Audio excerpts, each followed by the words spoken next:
Assalamualaikum warahmatullahi wabarakatuh. Halo semuanya, kembali lagi dengan saya Leli Dewi Sekertanjung. Di sini saya akan menjelaskan tentang proyek Toharoh. Toharoh berasal dari bahasa Arab yang berarti bersih atau suci, dan ini sudah diserikan ke dalam bahasa Indonesia. Pengertian Toharoh secara bahasa adalah an-nadafatu, yang artinya bersih atau suci. Sedangkan menurut istilah, toharoh adalah membersihkan diri, pakaian, dan tempat dari najis dan hadas, sehingga seseorang diperbolehkan beribadah yang ditentukan harus dalam keadaan suci. Tata cara toharoh. Toharoh secara umum dapat dilakukan dengan 4 cara, yaitu yang pertama, membersihkan lahir dari hadas, najis, dan kelebihan-kelebihan yang ada dalam badan.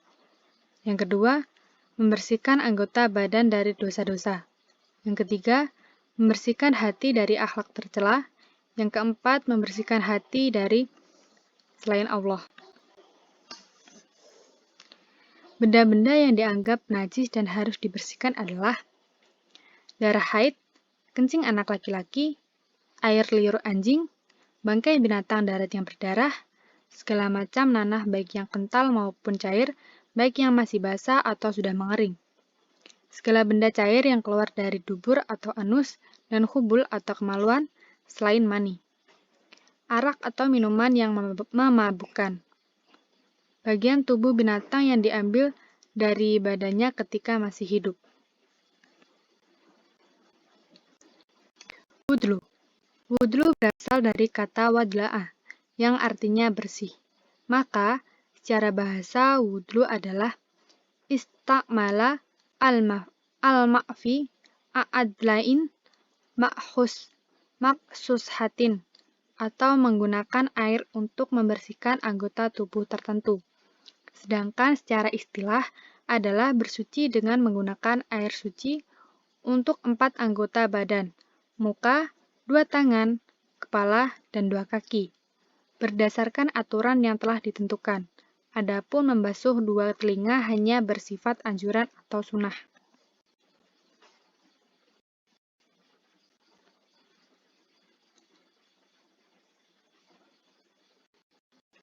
Hal-hal yang membatalkan wudhu. Yang pertama, keluarnya sesuatu dari 2 lubang bawah, yakni hubul, lubang depan atau kemaluan, dan dubur, lubang belakang atau pantat, baik karena berhadas kecil maupun berhadas besar atau junub. Yang termasuk hadas kecil yakni berak, kencing, kentut, madzi, wadi, dan istihadlah. Yang kedua, tidur nyenyak dalam keadaan berbaring atau terlentang. Bila dalam keadaan duduk, tidak mengapa. Yang ketiga, menyentuh kemaluan tanpa alas atau pembatas. Yang keempat, hilang akal seperti gila, pingsan, atau mabuk. Dan yang terakhir, bersetubuh. Tata cara wudhu. Yang pertama, membaca niat. Nawaitu wudu'a li rafil hadasil asgharil fardhu lillahi ta'ala.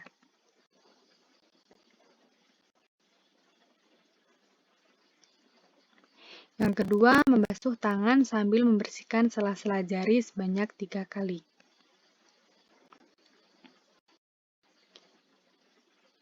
Yang ketiga, berkumur-kumur 3 kali.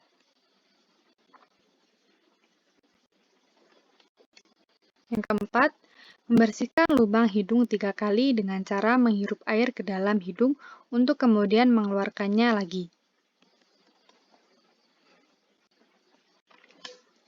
Yang kelima, membasuh muka dari ujung kepala tumbuhnya rambut hingga bawah dagu.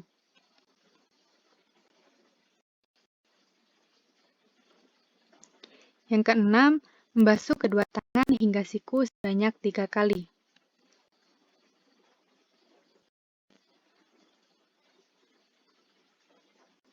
Yang ketujuh, mengusap kepala sebanyak 3 kali.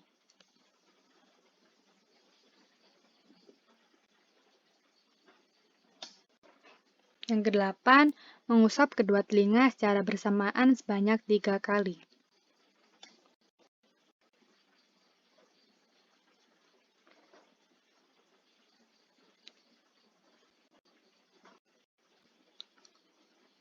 Selanjutnya, mencuci kaki sampai mata kaki ataupun betis sebanyak 3 kali, diikuti dengan jari-jari kaki di sela-sela dengan jari tangan. Dan yang terakhir, membaca doa setelah wudhu. Asyhadu an la ilaha illallahu wahdahu la syarika lahu wa asyhadu anna Muhammadan abduhu wa rasuluhu. Allahumma ja'alni minat tawabinna wa ja'alni minal mutatahhirina. Tayamum. Tayamum adalah bersuci dengan menggunakan tanah atau debu yang suci sebagai ruksyah atau keringanan ketika tidak ada air. Bersuci dengan tayamum juga diperbolehkan bagi orang yang tidak dapat memakai air karena ada halangan atau uzur. Tata cara tayamum.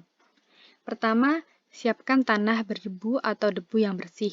Ulama memperbolehkan menggunakan debu yang berada di tembok, kaca, atau tempat lain yang dirasa bersih. Yang kedua, disunahkan menghadap kiblat lalu letakkan kedua tangan pada debu dengan posisi jari-jari kedua telapak tangan dirapatkan. Ketiga, dalam keadaan tangan masih diletakkan di tembok atau debu lalu ucapkan basmalah dan niat seperti berikut. Nawaitu tayammuma lil istibaqati sholati lillahi ta'ala.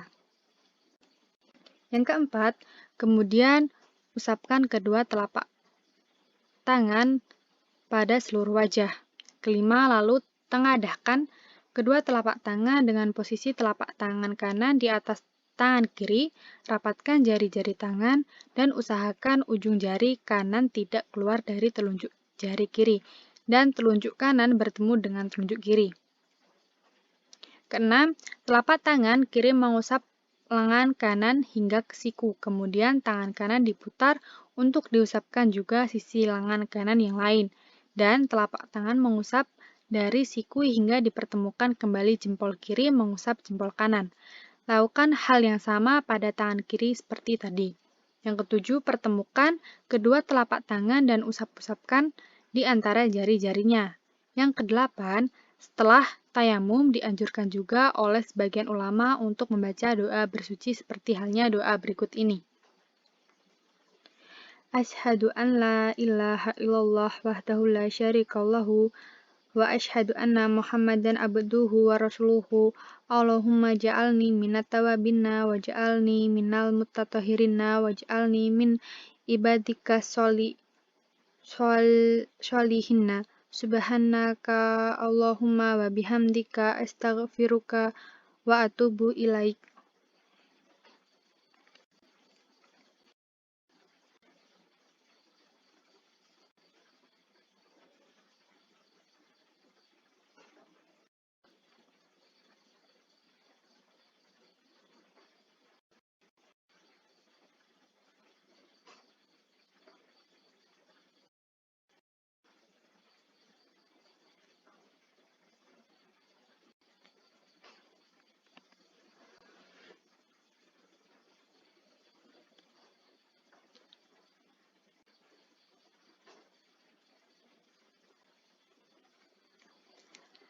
Mandi wajib.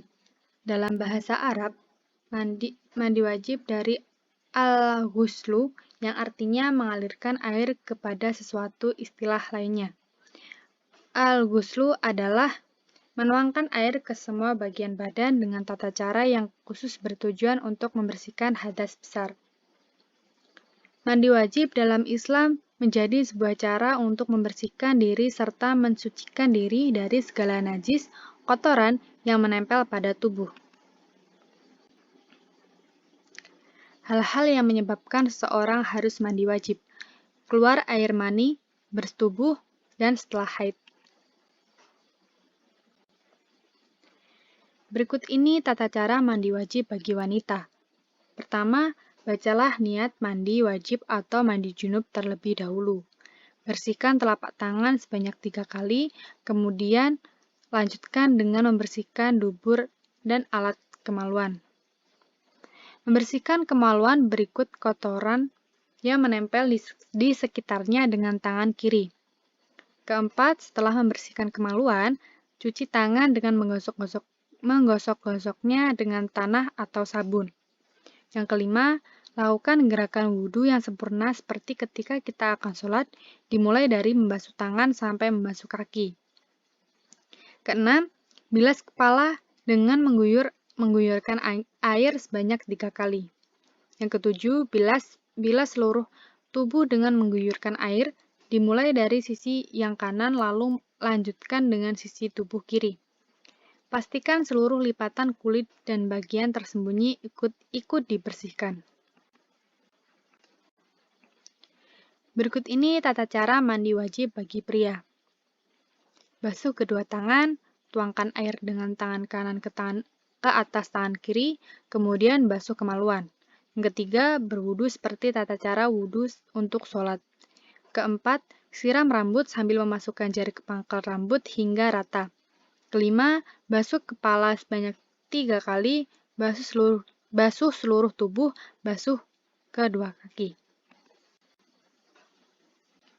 Sekian penjelasan dari saya tentang Project Toharoh. Assalamualaikum warahmatullahi wabarakatuh.